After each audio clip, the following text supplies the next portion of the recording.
Hello, my name is Vince Russo. And we are summoned here tonight for what is a very serious matter.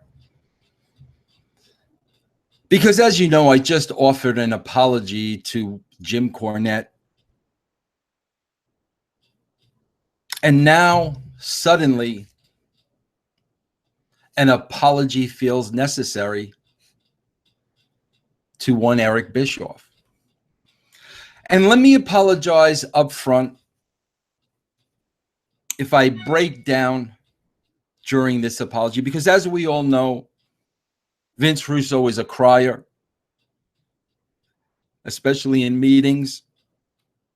So I'm going to apologize beforehand. But Eric, I've said it all along, and I tell everybody this. When Vince Russo is wrong, he's not afraid to say he's wrong.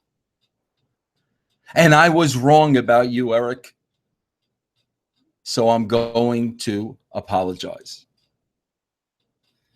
And I'm going to go all the way back, Eric, because there's a lot to apologize to you for, even in your childhood.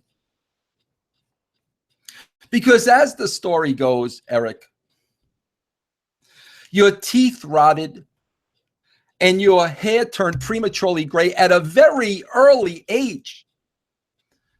And by the time you went into the 6th grade, you had to have your teeth capped and you were dyeing your hair jet black. I can only imagine those kids on the playground at recess laughing at the kid with the chiclet teeth and the shoe polish in his hair. Eric, you overcame that, which leads me to my next apology. I want to apologize that your former boss, Vern Gagne, Mr. Gagne, kept sending you back to that same deli time and time and time and time again because his coffee just wasn't hot enough.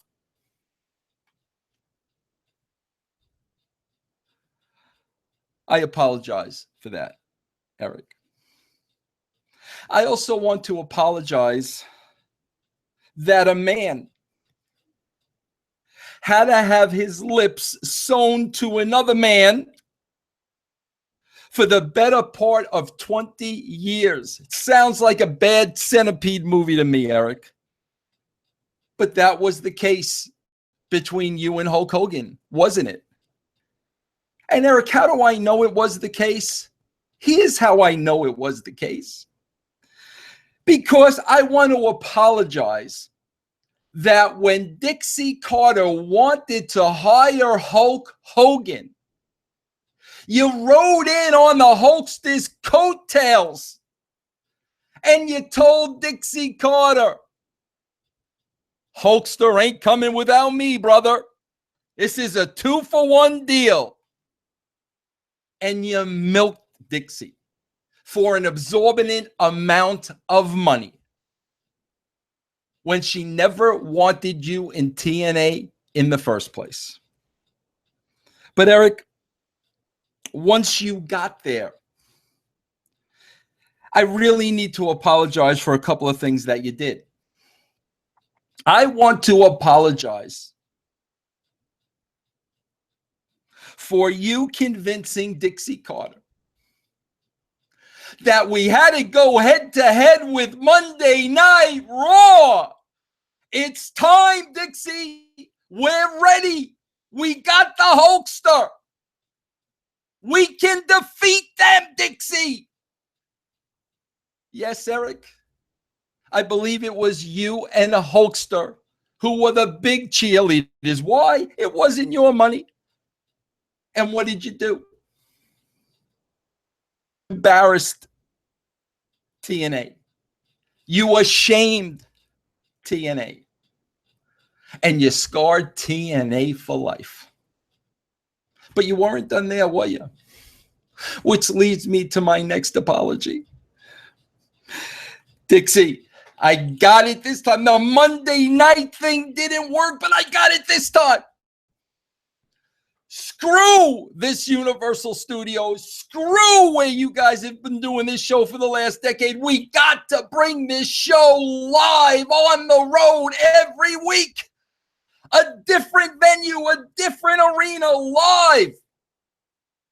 That'll get the ratings up. Well, Eric, you know what that got up? That got up TNA's debt. A debt that they haven't been able to overcome to this day. But this is what great ideas are made of, I guess. Now, Eric, I want to apologize now on the topic of balls.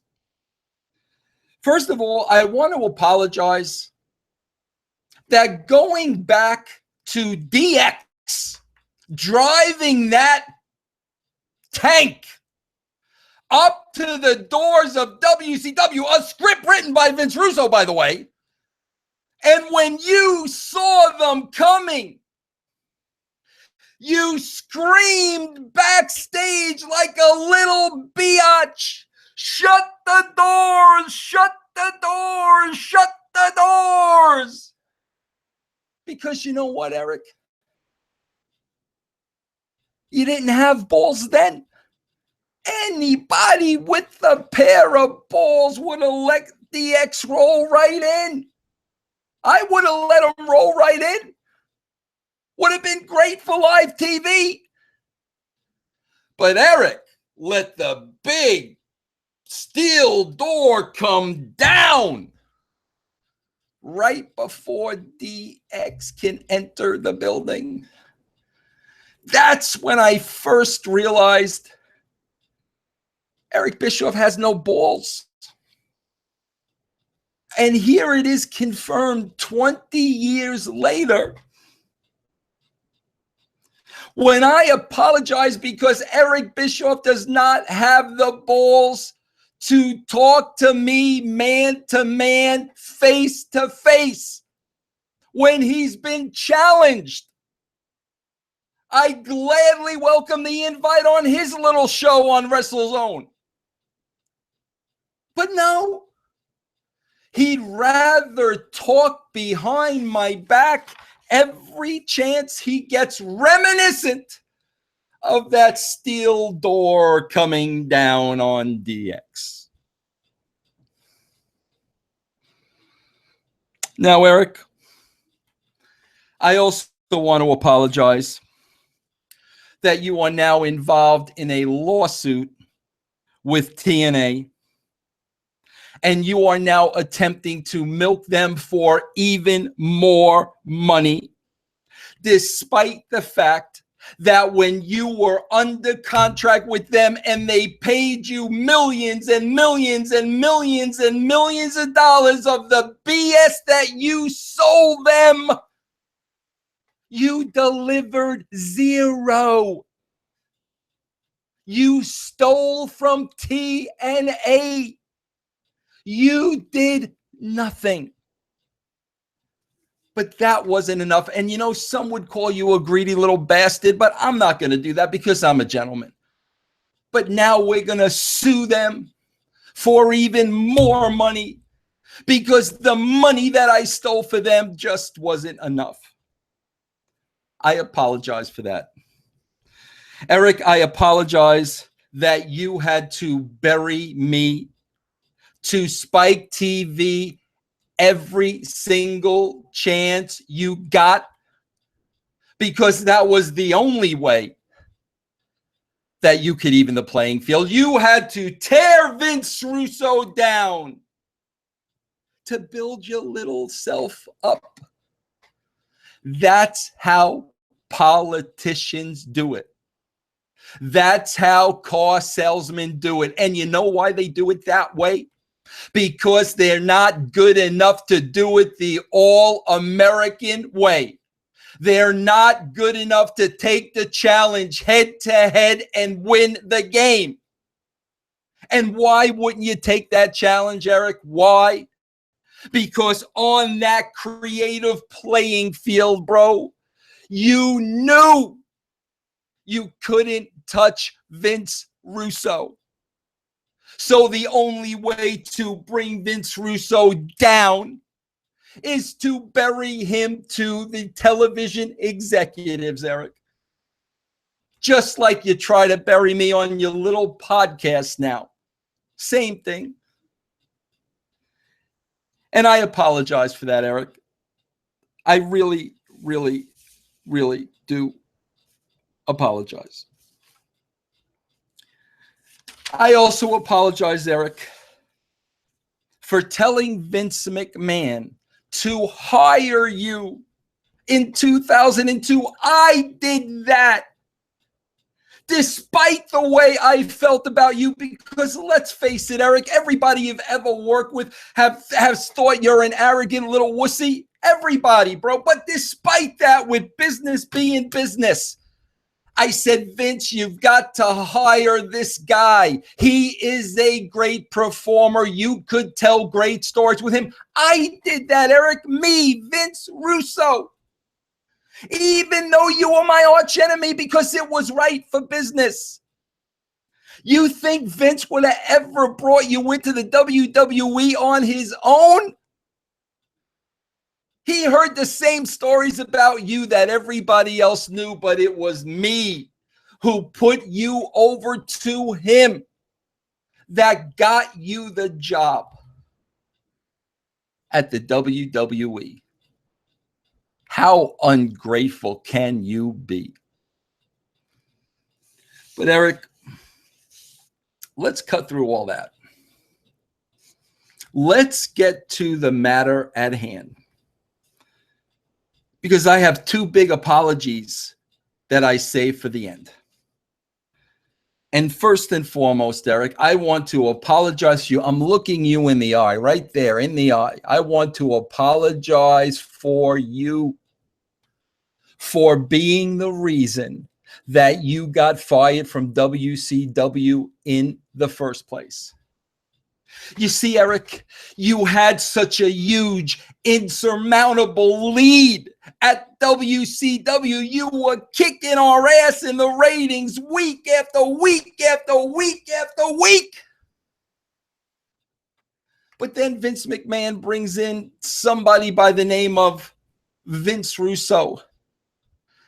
And outside of crying at meetings, this guy had never done anything. But what he was about to do, Eric, was going to be historical. Because what he was about to do was school you. What Vince Russo was about to do was beat your ass. It was like a magic show, Eric. WCW here, WWE here. Within a matter of months, WCW here, WWE here. But Eric, it wasn't all my doing. A lot of it was your doing. So I'm going to apologize for yourself. Because Eric, at the end of the day, you were the kid with the chiclets. The kid with the black shoe polish in his hair. And the man with one good idea. A whole career. One good idea. And granted, Eric, there are many that say that you stole the NWA angle from Japan. I'm going to give it to you, bro. I'm going to give it to you. You created that all on your own. But Eric, because you were a one-trick pony, you drove that idea into the ground and you opened the door for me and you allowed me to kick it in and beat your ass and get you fired. Isn't that what this is all about, bro? How 20 years later, you can't get over that. Sounds very familiar, doesn't it? The last guy I apologized to had a axe to grind because two employers choose me over him. I beat you, bro. A New York Italian beat you. And you got fired. But Eric, I really got to apologize for this one. And I did not mean for this to happen. But you talk about adding insult to injury. Not only were you fired, but Brad Siegel replaced you with me. Can you believe that, bro? Not only did I put you out of a job, he gave me your job. And here you are 20 years later whining and crying about who's the crybaby, Eric? Who's the crybaby? I didn't cry at any meeting. You and I both know it. But you cried when I kicked your ass. You cried when you got fired. And you cried when I replaced you. But for all that, I apologize from the bottom of my heart. I apologize. So, Eric, going forward, I hope we could turn the page. And I hope this is a new beginning. Relax, bro. Maybe take a couple of days off. I know you like some nightclub, stripper club, strip joint in Atlanta. Maybe you go down there for a couple of days, whatever you got to do.